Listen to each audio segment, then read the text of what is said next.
तो question number 6 शुरू करते हैं। क्वेश्चन नंबर 6, ठीक है। तो इसमें साइंस का थोड़ा सा फैक्ट है। साइंस क्या है, इसमें देखो अपने को दे रखा है आकृति में पी क्यू और आर एस दो दर्पण है। पी क्यू और आर एस दो दर्पण है, और उसमें से दर्पण है जो एक दूसरे के समांतर है, ठीक है। तो पी क्यू समांतर है आर एस के, ये अपने को दे रखा है, ठीक है। दो दर्पण है, एक दूसरे के समांतर है। एक आपतित किरण ए बी, एक आपतित किरण है और एक परावर्तित किरण है बी सी, ठीक है। आपतित किरण ए बी दर्पण पी क्यू को बी पर टकराती है, और परावर्तन किरण बी सी पर चलन दर्पण आर एस से। तो देखो भी ये कह रहे हैं जो दो दर्पण है, ठीक है, ये दो दर्पण हैं पी क्यू और आर एस। एक किरण है ए बी, एक किरण क्या है ए और ए बी, एक किरण है जो बी बिंदु पर टकराती है, ठीक है। पी क्यू दर्पण पे बी बिंदु पर टकराती है, और बी सी एक परावर्तित किरण है जो आर एस दर्पण पे सी बिंदु पर टकराती है, और उसके बाद ये सी डी पर परावर्तित हो जाती है, ठीक है।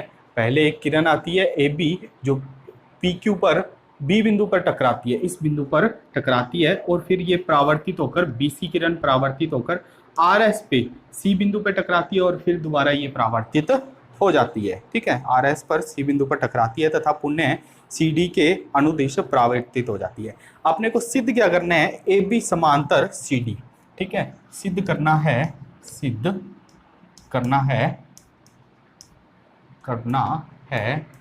ए बी जो समांतर है सी डी के, जो ये वाली रेखा है, ठीक है, किरण है, इस किरण के समांतर है। कैसे सिद्ध करेंगे, देखो तो अपने को पता है आपतन कोण और परावर्तन कोण बराबर होता है। जब एक समतल पर कोई रेखा, कोई प्रकाश की किरण आके टकराती है, ठीक है, तो आपतन कोण और परावर्तन कोण हमेशा क्या होता है, बराबर। ये अभिलंब मैंने माना है, ये ए बी और ये बी सी, ये अभिलंब मैंने मान लिया, कोई भी इसको अभिलंब मान लो आप, ठीक है।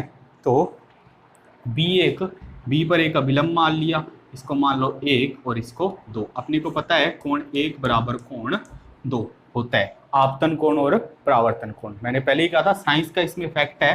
साइंस का क्या फैक्ट है, अपने को ये पता होना चाहिए भी आपतन कोण और परावर्तन कोण हमेशा बराबर होते हैं, ये अपने अभिलंब मानते होते हैं, ठीक है। और कोण 1 और कोण 2 बराबर होते हैं, ठीक है। आपतन कोण और परावर्तन कोण हमेशा बराबर होते हैं जब एक समतल पर कोई किरण टकराती है, ठीक है। तो आपतन कोण और परावर्तन कोण बराबर हैं, इसको अपने नाम दे देंगे। इसको, ये अभिलंब है इसका, ये 1 ये 2, ठीक है, और 3 और 4, ये कोण 3 और ये कोण 4, इसको नाम दे देंगे, नाम से आसान हो जाएगा।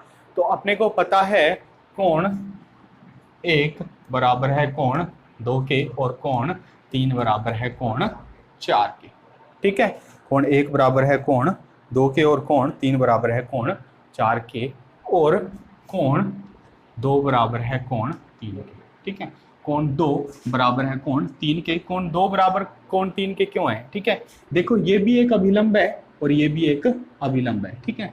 तो ये एकांतर कोण है, ठीक है, ये क्या है, एकांतर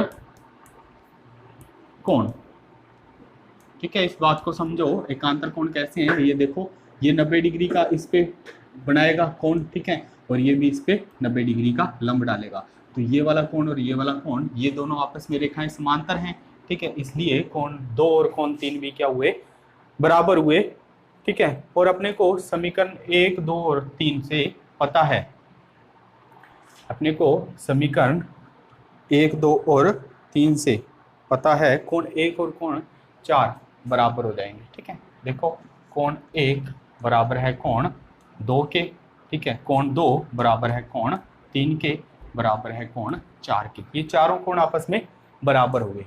देखो कोण 1 कोण 2 के बराबर है, कोण 2 कोण 3 के बराबर है, कोण 3 कोण 4 के बराबर है। तो अपने चारों कोण बराबर लिख सकते हैं, ठीक है। तो यहाँ से मैं लिख सकता हूँ कोण 1 बराबर कोण 4, लिख सकता हूँ कोण 1 बराबर कोण 4, ठीक है। तो दोनों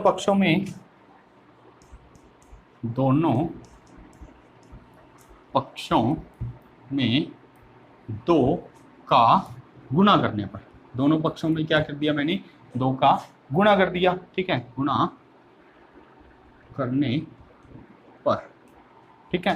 तो इसको लिख सकता हूं 2 कोण 1 बराबर 2 कोण 4, दोनों पक्षों में 2 से गुणा कर दिया, तो ये आ गया 2 कोण 1 बराबर 2 कोण 4। तो इसको मैं लिख सकता हूँ कोण 1 प्लस कोण 1 बराबर कोण 4 प्लस कोण 4, ठीक है। तो यहाँ से इन समीकरण से इसका मान रख दो। कोण 1 को मैं क्या लिख सकता हूँ, कोण 2, ठीक है, कोण 1 प्लस कोण 2 बराबर कोण 3 प्लस कोण 4 प्लस कोण 4, ठीक है। तो अपने कोण 1 प्लस कोण 2, कोण 1 प्लस कोण 2 बराबर है कोण 3 प्लस कोण 4 के, ठीक है।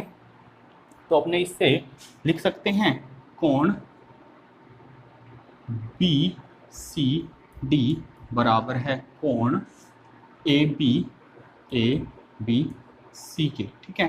तो अगर ये वाले दोनों कोण बराबर हैं तो ये रेखाएं क्या हुई, समांतर हुई। ये क्या है, एकांतर कोण है, एकांतर कोण, ठीक है। एकांतर कोणों का एक युग्म अगर बराबर है तो रेखाएं समांतर होती हैं। यहाँ एकांतर कोणों का एक युग्म बराबर है, इसलिए अतः ए बी समांतर सी डी, ठीक है। तो ये एक तरीका है। एक तरीका और बता रहा हूं मैं इस क्वेश्चन को करने का, थोड़ा सा ही चेंज है, ज्यादा चेंज नहीं है। यहां से थोड़ा सा चेंज है, ठीक है। तो अपने